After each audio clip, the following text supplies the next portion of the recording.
What's going on, guys? Today I want to talk about saving money and how it's a mindset. Everything is up here. It really doesn't matter if you make $7.25 an hour, $8 an hour, 300 a week, 400 a week, 500 a week, whatever it is. It's all up here. When I was making $7.25 an hour working at Burger King, I had roommates at the time. I was saving about $300 to $400 a month. Not crazy, but I wasn't making a crazy number. I was making 250 a week. The magic number, guys, is save 50% of your income. If you could do that, you guys are gonna save a shit ton of money real quick. One day you're gonna be financially secure. You're gonna be comfortable. I dare to even say millionaire status if you could save 50% of your income, because that is the hardest thing you're going to have to do to try and become a millionaire or become very wealthy. The more money you make, the hardest thing I think about making the kind of money I make is not spending it, because, guys, I still drive a Ford Fusion. Even though I could afford to be in a Maserati, I could afford to be in a Porsche. I could afford it. It's not a problem. I choose not to, so that I could have this right here. The almighty dollar. I pulled this out of the bank just to show you guys. I'm moving this over into the market hopefully here soon, or going to buy a piece of real estate. I'm not really sure what I'm doing with this yet, but it's all mindset. You got to keep your costs low. Just because you're making more money doesn't mean you need to go and buy a new car. You need to go buy a new computer, a new phone, a new TV, whatever it is. Quick story I'm going to tell you. My friend makes $100,000 a year. Take home after taxes is approximately on $100,000 a year, probably around $1,500, I believe it is, a week. So the guy takes home $5,800. The guy saves $1,000 a month. He makes $100,000. That's disgusting. That's disgusting. He went out and bought an expensive car. He has expensive lifestyle. He goes out. He has credit cards that he has to pay, student loan debt. It's disgusting, guys. It's disgusting. He has less. He has less money in his bank account every month that goes. The little bit of savings he has dwindles because of his cost of living, his car, his apartment, this, that, and the other thing. Everything, it adds up quick. Adds up very quick. My cost of living happens to be pretty low for New York. It's about $3,000 a month. So I'm still able to save about 50 to 55% of my income, and I'm telling you, you do that, this is coming. This is coming if you save 50% of your income. I promise you. I promise you.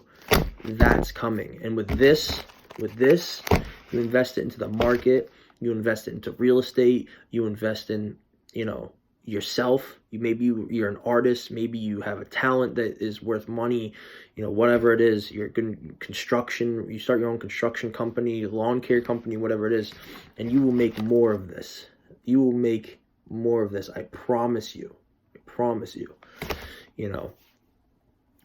It's just about making sacrifices, guys. Listen, this watch right here is $1,000 watch. I bought this when I started making big money. When I started making a decent amount of money, it was a gift to myself. I said, I want to buy myself something nice. I want to buy myself a watch. And I look at it every day. I wear it to work. This watch is beat up, guys. Scratches all over the place. I wear it to work every day. I look at it. And I remember why I'm working so hard.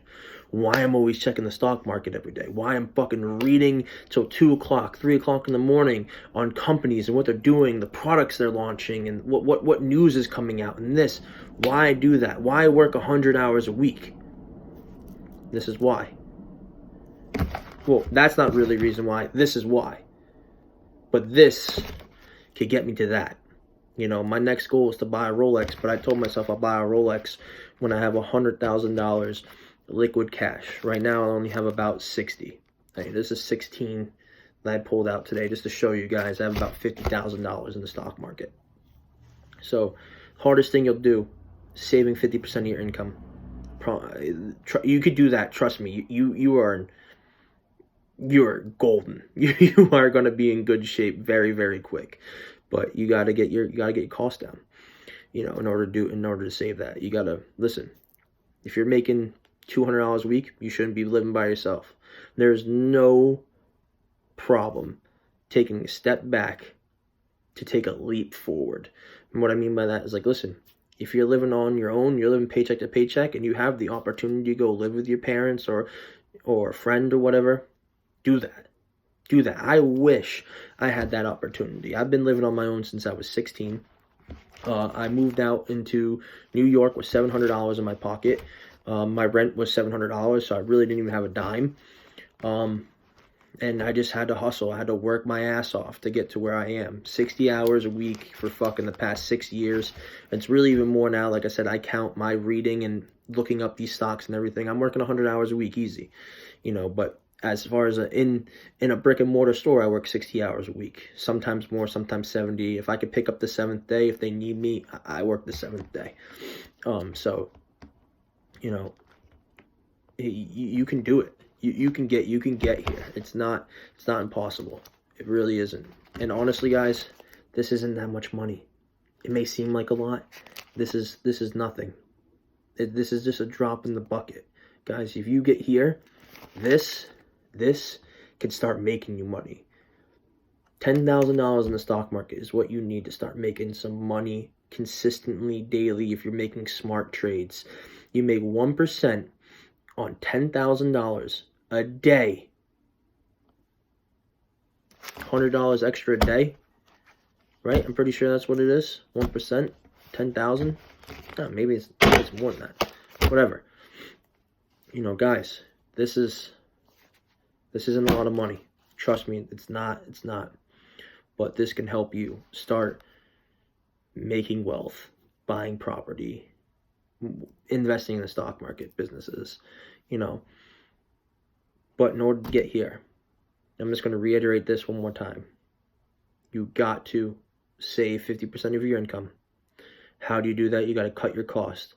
Just because you can afford to drive a brand new car doesn't mean you should.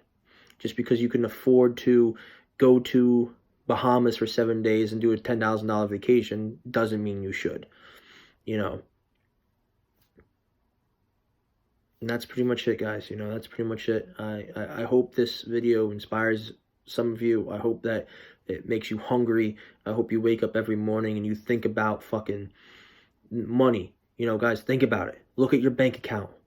You got to look at it, visualize it. You know, I look at my bank account 3 times a day. I look at my stock portfolio hundreds of times a day. Hundreds. I want to look at it. I want to see it growing. I want to see my fucking money making me money. I want to see it working for me. You know, I'm not trying to work 60 hours a week for the next fucking 20 years. You know, I'm trying to, you know, relax at some point. But in order to relax, I need to be financially secure. And to me, financially secure is $5 million. $5 million is when I will really take a step back and start relaxing a little bit. And now I'm not saying 5 million cash. I'm talking $5 million in assets, cash, whatever the fuck, homes, this, that, and the other thing. That's my number. But guys, like I said, hope it inspires you. I hope you wake up tomorrow and you fucking get at me. Get at me, please. Hit me up, DM me, Facebook, Instagram. You know, ask questions. I don't care. I'll answer them. You know, I have a financial thing. I will break down your budget for the month of what I think you need to spend. You know, hit me up. It's $50. I will show you how to work the stock market. I'll show you everything that I know that I've learned to help me make the almighty dollar. All right, guys. Listen, have a good night. Stay safe. Enjoy.